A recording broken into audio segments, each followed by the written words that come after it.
আপন মা ও চাচির সাথে যেভাবে কাজ করলাম সেটা শুনলে তোমাদের দাঁড়িয়ে যাবে। সেই দিন বিকেল বেলায় মা ধান শুকাচ্ছিল আর পাশের ঘরে চাচি কাপড় গুছাচ্ছিল। চাচার সাথে বিয়ে হয়েছে 6 মাস হল। 3 মাস আগে চাচা আবার বিদেশে চলে গেল। চাচির বয়স আমারই সমান। আমি উঠানের এক কোণায় বসেছিলাম। চাচি আমাকে দেখে হাসল। তখন আমি বুঝিনি সেই হাসির ভেতরে কতটা মায়া মিশে আছে। চাচি এসে বলল, তুমি কি শুধু বসে থাকবে? আমি বললাম, কাজ শেষ হলে হাঁটতে যাব। চাচি বলল, হাঁটতে আমিও যাব, তুমি ডাক দিও। সন্ধ্যায় আমি ডাক দিলাম। চাচি শাড়ি পরে গালে হালকা সিঁদুর রেখে বের হল। গোটা গ্রামে তখন কুয়াশা নামল। আমরা দুজন পাশাপাশি হাঁটছিলাম। মাঝে মাঝে হাত ছুঁয়ে যাচ্ছিল। আমি ইচ্ছে করেই হাতটা সরাচ্ছিলাম না। চাচিও কিছু বলছিল না। পথে একটা বর গাছের নিচে দাঁড়াল। হাওয়ায় চুল উড়ছিল। চাচিও আমার দিকে তাকিয়ে হাসল। বলল, তুমি কি জানো স্বামী বিদেশে থাকা একজন মেয়ের জন্য কত কষ্টের? আমি বললাম, জানি না, তবে তোমার চেহারায় কষ্টের ছাপ দেখছি। চাচি মাথা নিচু করল। আমি হাত বাড়িয়ে ওর চিবুকটা তুললাম। চোখে চোখে এক অদ্ভুত শিহরণ লাগল। ও হঠাৎ আমার গায়ে মাথা রেখে দাঁড়িয়ে থাকল। আমি প্রথমে চমকে গেলাম, কিন্তু পরে হাত রাখলাম ওর কাঁধে। মনে হচ্ছিল এই মুহূর্তটা যেন থেমে যায়। চারপাশে শুধু হাওয়ার শব্দ আর আমাদের নীরবতা। তারপর চাচি মাথা তুলল। চোখে কিছু একটা জমেছিল। আমি ফিসফিস করে বললাম, তোমার চোখে কষ্ট আছে। ও বলল, তুমি কি সেই কষ্ট ভাগ করে নেবে? আমি কিছু না বলে শুধু মাথা নাড়লাম। চাচি হালকা করে আমাকে জড়িয়ে ধরল। আমরা সেদিন অনেকটা পথ একসাথে হাঁটলাম। পথে এক জায়গায় পুকুরের ঘাটে বসেছিলাম। চাঁদের আলো পানির ঢেউ ঝিলমিল করছিল। ও বলল, এই আলো সব কিছুই সুন্দর লাগে। আমি বললাম, তোমাকেও। চাচি হেসে মাথা নিচু করল। তারপর হঠাৎ করে আমার দিকে ঝুঁকে এসে গালে ঠোঁট ছুঁইয়ে দিল। আমি কিছু বলার আগেই চাচি উঠে দাঁড়াল। বলল, চলো বাড়ি যাই, নইলে তোমার মা ডাকবে। ফিরতি পথে আমরা কিছুই বলিনি, কিন্তু দুজনেই জানতাম আজ থেকে সব কিছু বদলে যাবে। বাড়ি ফিরে আমি বিছানায় শুয়ে থাকলাম। চোখের সামনে শুধু চাচির সেই হাসি আর স্পর্শ ঘুরছিল। মনে হচ্ছিল আমি এক নতুন স্বপ্নে পা রেখেছি। আর সেই স্বপ্নের দরজা একবার খুলে গেলে বন্ধ করা যায় না। পুরো গল্পটি শোনার আগে আমার ছোট্ট অনুরোধ, এখনই এই চ্যানেলটি সাবস্ক্রাইব করে দাও। সেদিন রাতের পর থেকে আমার মন অদ্ভুতভাবে অস্থির হয়ে গেল। চাচির হাসি, কথা আর সেই মুহূর্ত বারবার মনে আসছিল। ঘুম ভাঙার আগেই মনে হচ্ছিল আবার যেন ওর সাথে দেখা হয়। কিন্তু সকালে উঠেই দেখি চাচি উঠানে কাপড় মেলছিল। রোদে গায়ে শাড়ির আঁচল উঠছিল। চুলের কিছু অংশ কপালে এসে পড়েছিল। আমি কাছে গিয়ে দাঁড়ালাম। চাচি চমকে তাকালো, তারপর হেসে বলল, তুমি তো একেবারে চুপচাপ দাঁড়িয়ে আছো। আমি বললাম, তোমাকে দেখছিলাম। চাচি বলল, কি আছে আমার মধ্যে এত দেখার মতো? আমি বললাম, সব কিছুই। চাচি হেসে কাপড়ের পিন লাগাতে লাগাতে বলল, তুমি না একদম পাগল হয়ে যাচ্ছ? আমরা কথা বলতে বলতে পুকুরের দিকে গেলাম। চাচি বলল, আজ একটু গোসল করে আসি, গরম লাগছে। আমি বললাম, আমিও যাচ্ছি। ও বলল, ঠিক আছে, তবে দেরি করো না। আমি ঘরে গিয়ে গামছা নিলাম আর তাড়াতাড়ি ফিরে এলাম। পুকুরের ঘাটে এসে দেখি চাচি ইতিমধ্যেই নামতে শুরু করেছে। শাড়ি গুটিয়ে হাঁটুর উপরে তুলেছে। পায়ে পানি লাগতেই ও হেসে উঠল, ঠান্ডা ঠান্ডা লাগছে বলে। আমি নেমে গেলাম। পানি ঝাপটা মারতেই চাচি চমকে উঠল। বলল, এইভাবে বিরক্ত করো না।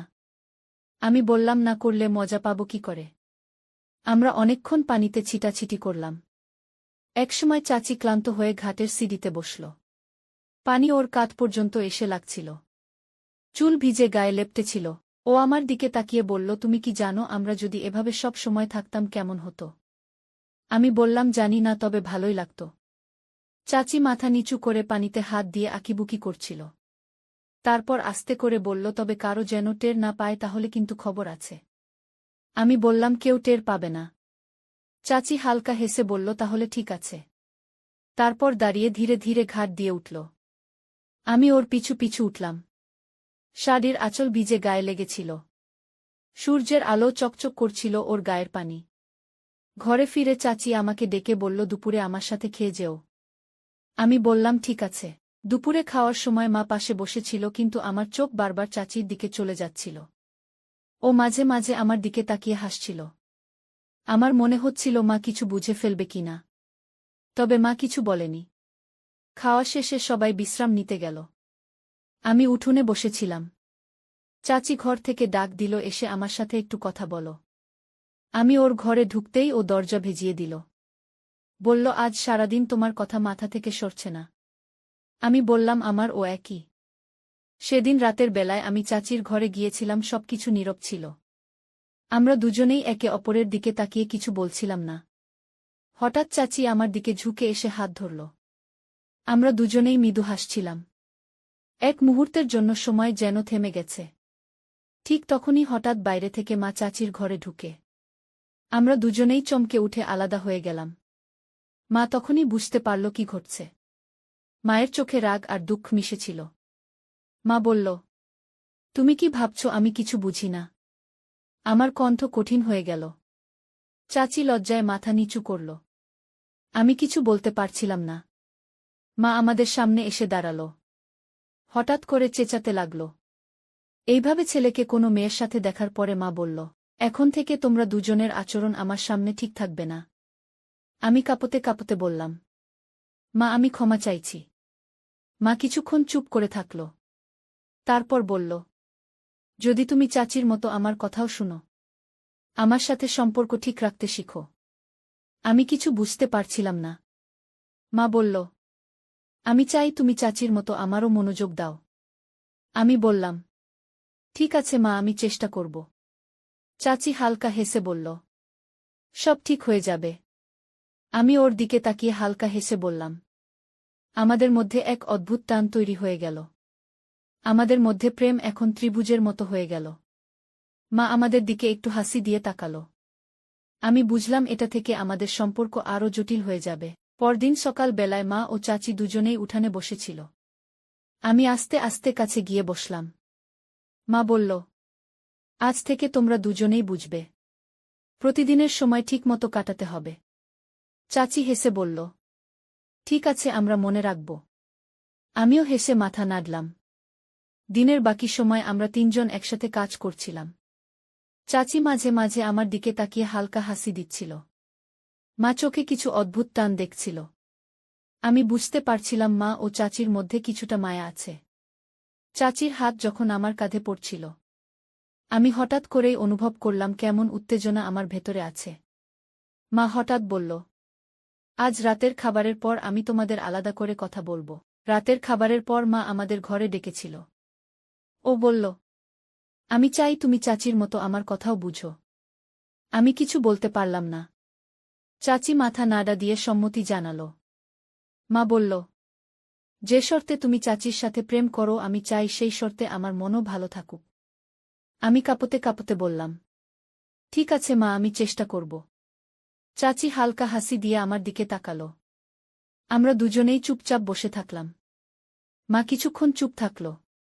পরে বলল, আজ থেকে আমাদের তিনজনের সম্পর্ক এমন হবে যাতে একে অপরের অনুভূতি বোঝা যায়। আমি বললাম, ঠিক আছে মা। চাচি হেসে বলল, সব ঠিক হয়ে যাবে। রাত গভীর হয়ে আসছিল। আমি বিছানায় শুয়ে চোখ বন্ধ করে ভাবছিলাম। আমার মনে হচ্ছিল আমাদের মধ্যে এক অদ্ভুত টান তৈরি হয়েছে। চাচি ও মা দুজনের মায়া, হাসি আর ভালোবাসা আমাকে ভেতর থেকে কেঁপে তুলছে। আমি জানতাম এই সম্পর্ক আর আগের মতো থাকবে না। আমাদের ত্রিভুজ প্রেমের শুরু হল। বন্ধুরা, আজকে ছেলের গল্পের প্রথম পর্ব। দ্বিতীয় পর্বেই আসল আকর্ষণ, তাই দ্বিতীয় পর্ব দেখার আগেই এখনই যে চ্যানেলটি সাবস্ক্রাইব করে দাও আর বেল আইকনটি বাজিয়ে দাও।